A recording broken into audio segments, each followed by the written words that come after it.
Bom dia, pessoal. Vamos estudar agora o capítulo 8, que fala sobre grandezas geométricas.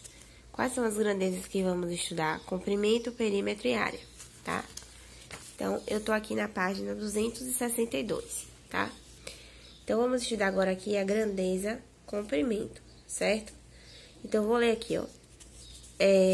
Um objeto físico retilíneo, como um pedaço de arame, ou a representação desse objeto, que é o desenho dele, ou o conceito abstrato matemático do segmento de reta, associamos a uma grandeza, que é comprimento que pode ser medida. Então, assim, o que é medir? Medir uma grandeza é atribuir um número a essa grandeza. Esse número seguido da unidade de medida escolhido é a medida da grandeza. Então, o que é medir? Medir é você observar uma grandeza, certo? Nesse caso, um pedaço de arame.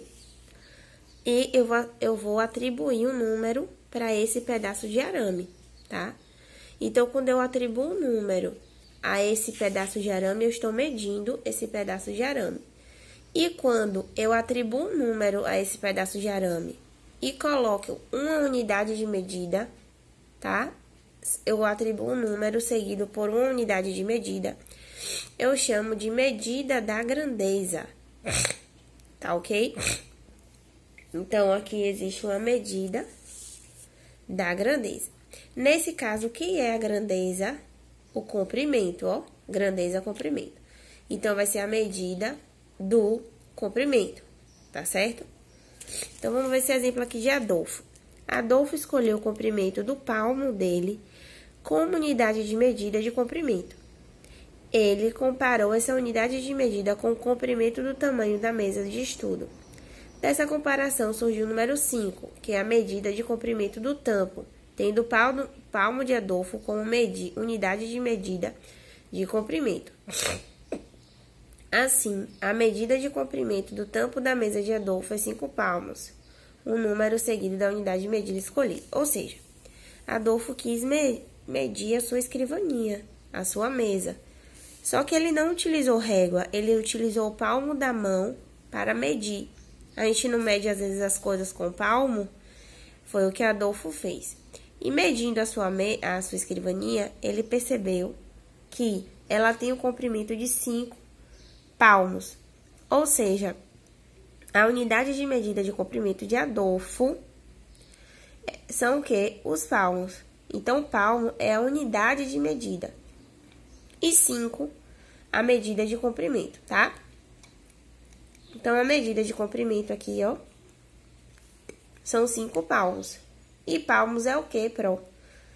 Palmos é a unidade de medida. Exemplo. Vamos aqui.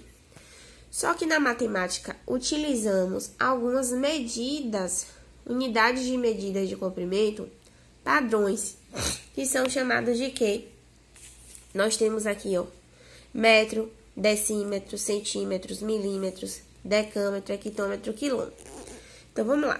Com a necessidade de se obter uniformidade nas medidas de comprimento, surgiram pouco a pouco as unidades padronizadas de medidas de comprimento. Atualmente, no Sistema Internacional de Medidas SI é um sistema, uma organização que é responsável por determinar essas unidades de medida.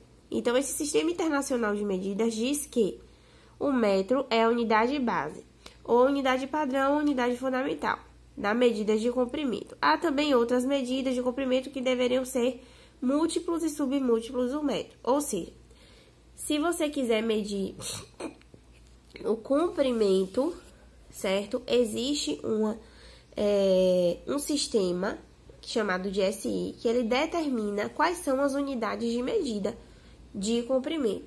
Então, se você quiser medir o comprimento de qualquer coisa, você tem que utilizar essas unidades de medida, ó, determinadas por esse órgão aqui, tá bom? Então, o que é que vamos aprender? Vamos aprender que existem essas unidades de medida e que elas acompanham a medida de um comprimento. Exemplo, você quer medir a largura do seu quarto. Então, você vai fazer a medida com a régua ou com a fita métrica. Você viu ali que tem 5 metros de largura. Vamos botar 4 metros de largura o seu quarto. Aí, você mediu o comprimento. Então, tem 4. Então, a medida da largura do seu quarto é 4. Só que esse 4 deve vir seguido de uma unidade de medida, tá? Que unidade de medida é essa? Você pode utilizar qualquer uma dessas aqui. Geralmente, como o metro é padrão, utilizamos a medida metro, tá? Mas se você quiser dar a resposta em decâmetro, em hectômetro e quilômetro, pode também.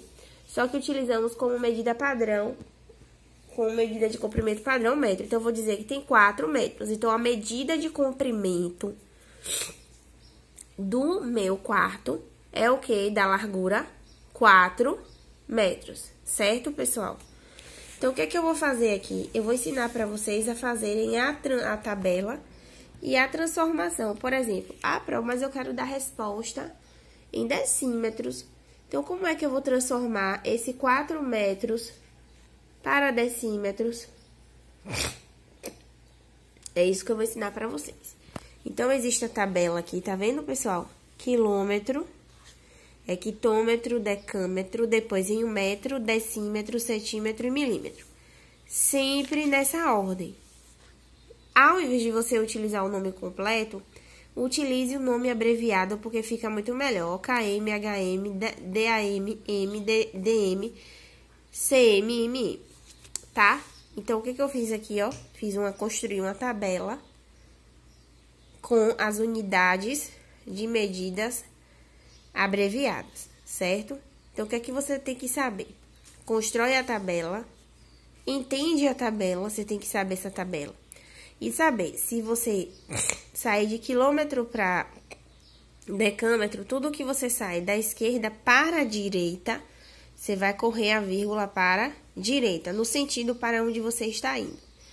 Se você sai da direita para a esquerda, você vai correr a vírgula para a esquerda. Então, se você vai para a direita, corre a vírgula para a direita. Se você vai para a esquerda, corre a vírgula para a esquerda, certo? Temos aqui também essa dica aqui que, por exemplo, se você sai de quilômetros para hectômetros, você multiplica por 10.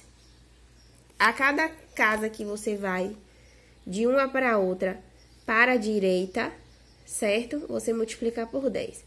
Para a esquerda, você divide por 10. É melhor fazer o quê? Assim ou correndo a vírgula pro? Correndo a vírgula é muito mais fácil. Porque você não precisa fazer a divisão de fato. Você apenas corre a vírgula para a direita ou para a esquerda. Então, vamos aprender isso aqui? Vou botar um exemplo para vocês. Então, aqui, ó. Eu coloquei aqui já do lado, ó. Eu pedi para vocês transformarem. Então, gente, antes da gente começar a transformação, é importante lembrar que a vírgula, ela sempre, quando eu tenho um número sozinho, assim, 10, 45, 3, a vírgula sempre está no final desse número, ó. Escondidinho aqui tem uma vírgula, tá? Então, qualquer número inteiro tem a vírgula no final dele, tá? 100. Onde é que tá a vírgula pro? No final do número, ok? E qualquer número decimal, ele nunca vem nesse formato, né? Vírgula 25, vírgula 4, vírgula 6. O que é que eu tenho que colocar na frente para preencher? 0, tá? Então, a gente vai ter nessa ideia aqui, a gente vai fazer as transformações.